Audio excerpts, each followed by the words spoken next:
Hello good morning. मैं मानस आपका दोस्त फिर एक बार इस सुबह के समय में एक नया सोच के साथ नया विचार के साथ आया हूँ। और आज के विचार के लिए एक छोटी सी कहानी आपके सामने पेश करना चाहता हूँ।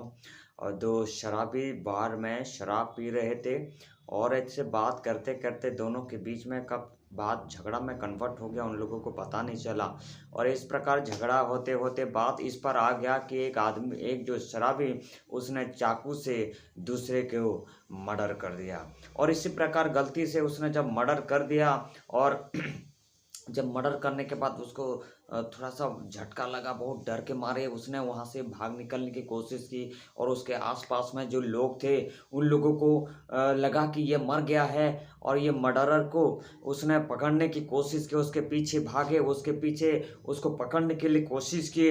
और इस प्रकार जो शराबी था उसका बिल्कुल होश ठिकाने में आ गया। जोर के मारे अपने जान को बचाने के साथ साथ वो दौड़ दौड़ के अपने घर की ओर आ गया।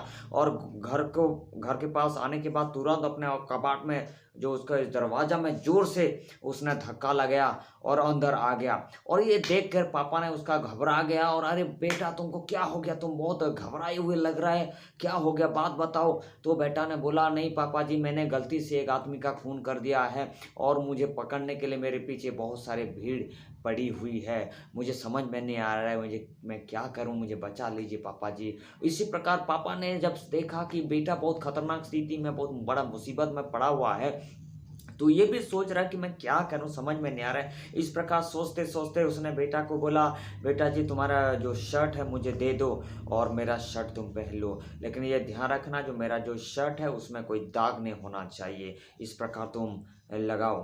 तो इस प्रकार उसने अपना अपना जो शर्ट को एक्सचेंज कर दिए। बेटा का शर्ट पापा पहन लिया और पापा का शर्ट बेटा पहन लिया। और इसी प्रकार पहनने के बाद जब उसने दरवाज़ा खोला, बाहर की ओर देखा, भीड़ बिल्कुल जमी हुई थी और भीड़ ने उसको पकड़ के कोर्ट में ले गए। और कोर्ट में फैसला आया कि जो मर्डरर है उसको फांसी की सजा दिया जाए। इस प्रकार ये जेल में भेज दिया गया। और एक पार्टिकुलर दिन में जब उसका फांसी लगाने वाले थे, इसी समय बेटा ने सोचा कि नहीं पापा जी से मिल के आऊँगा, क्योंकि मेरे गलती के वजह से आज पापा जी वो फांसी चढ़ने जा रहे हैं, तो इसलिए मैं पापा जी के पास जाऊंगा। इस प्रकार सोचते हुए बाहर से निकलता है, बाइक पकड़ता है और बाइक से जब निकलता है और जो जहाँ फांसी दिया जाता है उसी जगह पहुँचते पहुँचते देर हो गई और वो पहुँचते उससे पहले उसके पापा को फांसी दी गई। मेरे प्यारों, और वो बहुत फूट फूट के रोया। उसने सोचा भाई मेरे गलती के कारण मैंने गलती किया था, मैंने दूसरों को मर्डर किया था, मैंने दूसरों को गलती करने के बावजूद मेरे पापा जी ने मेरा गलती का सजा भुगता। मेरे प्यारों, आज ये जो कहानी हम सुन रहे हैं मेरे प्यारों, बहुत बड़ा दुखदायक कहानी है। भले ही पापा निर्दोष थे, भले ही पापा बिल्कुल पाप रहित थे, भले ही उसने कोई गलती नहीं की थी, लेकिन उसका बेटा का गलती अपने सर पे ले लिया। और जो सज़ा नहीं भुगतना चाहिए, जो मौत नहीं होना चाहिए था, उसी मौत को उसने गले लगाया, फांसी को गले लगाया। मौत को गले लगाते हुए अपना बेटा का सारे इल्ज़ाम अपने ऊपर ले लिया, सारे पाप अपने ऊपर ले लिया और अपने आपको अपना प्रेम का निदर्शन दिया कि मैं तुमसे कितना प्यार करता हूँ, और मौत को भी गले लगाया। मेरे प्यारों, इस प्रकार कौन प्यार करता मेरे प्यारों। मेरे प्यारों, मैं आज बताना चाहता हूँ ऐसा एक व्यक्ति है जो हमसे प्यार करता है, वो हमारा स्वर्ग पिता जो है हमसे जितना प्यार करता मेरे प्यारों। हमारे पापों के कारण हमारे पाप को उसने अपने ऊपर ले लिया। हमने जो पाप किया था अपने ज़िंदगी में, जो पाप किया था, जो गलतियाँ की थी, जो झूठ बोले थे, जो मर्डर करे थे, जो व्यभिचार करते, जो भी जितना भी लोग है, सबके सबका पापों का भार अपने ऊपर ले लिया। और मेरे प्यारों, यहाँ लिखा है जोन 3:16 में लिखा है, परमेश्वर ने जगत से ऐसा प्रेम किया कि अपना एकलौता पुत्र दे दिया, ताकि जो कोई इस पर विश्वास करे विनाश ना हो परंतु अनंत जीवन पाए। मेरे प्यारो, बाइबल में इस प्रकार लिखा है कि सबने पाप किया और परमेश्वर से दूर चला गया।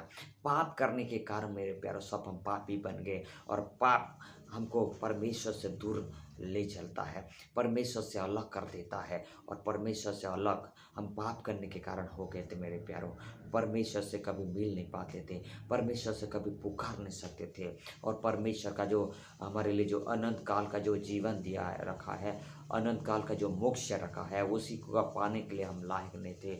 लेकिन इसको देख के हमारा स्वर्गीय पिता ने अपना इकलौता पुत्र प्रभु यीशु मसीह को इस धरती पे भेजा, ताकि ये हमारा जो पाप थे, हमारा जो गलतियां थे, जो कुछ भी हमने की थी पाप काम, उसने अपने ऊपर लेके अपना ज़िंदगी को दे दिया, अपना ज़िंदगी को दांव पर लगा दिया। मेरे प्यारो, जो उसने लिखा है, जब जो जज करने वाला पिलातुस जीसस के बारे में जब उसने जज कर रहा है, तो उसने बोला कि उसमें कोई गलती नहीं है। मर्डर होने का, फांसी पाने का, क्रूस उठाने का, क्रूस का जो भयानक मृत्यु सहने का कोई गलती नहीं किया। इस प्रकार निर्दोष व्यक्ति है और उसने अपना हाथ को धो दिया।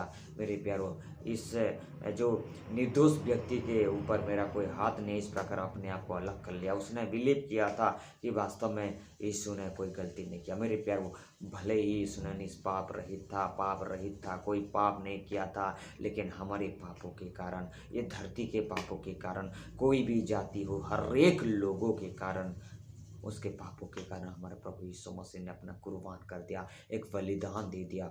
और उसने हमारे पापों को लेके जो मौत हम भुगतने वाले थे, जो कष्ट हम सहने वाले थे, जो प्रहार हम सहने वाले थे, वो सारे के सारे वो अपने ऊपर लेते हुए वो अपने आप को कुर्बान कर दिया। और तीसरे दिन उसने मुर्दों में से जी उठा, क्योंकि ऐसा कोई मुर्दा, ऐसा मौत का कोई शक्ति, ऐसा कोई शक्तिशाली नहीं है कि प्रभु यीशु मसीह जो जिंदा खुदा है उसको रोक सके। तीसरे दिन में वो जी उठा और आज भी जीवित है।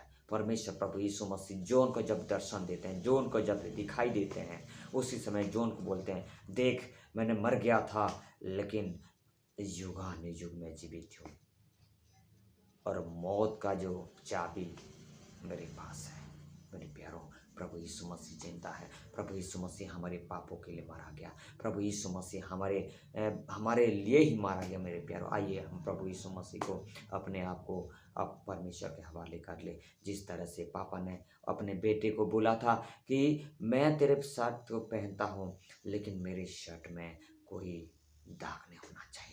मेरे प्यारो, परमेश्वर ने हमें एक अलग सा वस्त्र दे दिया है, पवित्रताई का वस्त्र दे दिया। जब हम प्रभु यीशु मसीह को उद्धारकर्ता के रूप में स्वीकार करते हैं मेरे प्यारो, यीशु का लहू हमको सारे पापों से शुद्ध कर देता है। और जब हम उसको उद्धारकर्ता के रूप में स्वीकार करते हैं, हमारा पाप क्षमा हो जाता है और हम पवित्र बन जाते हैं। हमारे शरीर कन्वर्ट हो जाते हैं, अलग हो जाता है, हम पाप रहित बन जाते, पवित्र बन जाते हैं। लेकिन ये जो परमेश्वर है, जो निर्दोष बन जाते हैं, निर्दोष गिना चाहते हैं, और प्रभु यीशु मसीह जैसे निर्दोष होके भी अपना पाप ले लिया, हमारा वस्त्र उसने ले लिया, हमारा पाप का वस्त्र उसने ले लिया, हमारा गलतियाँ का वस्त्र उसने ले लिया, लेकिन उसका निर्दोष का वस्त्र हमें दे दिया, उसका पवित्रताई का वस्त्र हमें दे दिया। मेरे प्यारो, उसमें दाग नहीं लगना चाहिए। आइए अपना जिंदगी प्रभु यीशु मसीह के ऊपर लगाते हैं और अपना जो जिंदगी पवित्रताई का जिंदगी बनता है, प्रभु यीशु मसीह को उद्धारकर्ता के रूप में स्वीकार करते हो, आने वाली जिंदगी एक पवित्र, एक अच्छाई का जिंदगी बिताए, ताकि हम प्रभु यीशु मसीह का महिमा कर सकें। Thank you. May God bless you.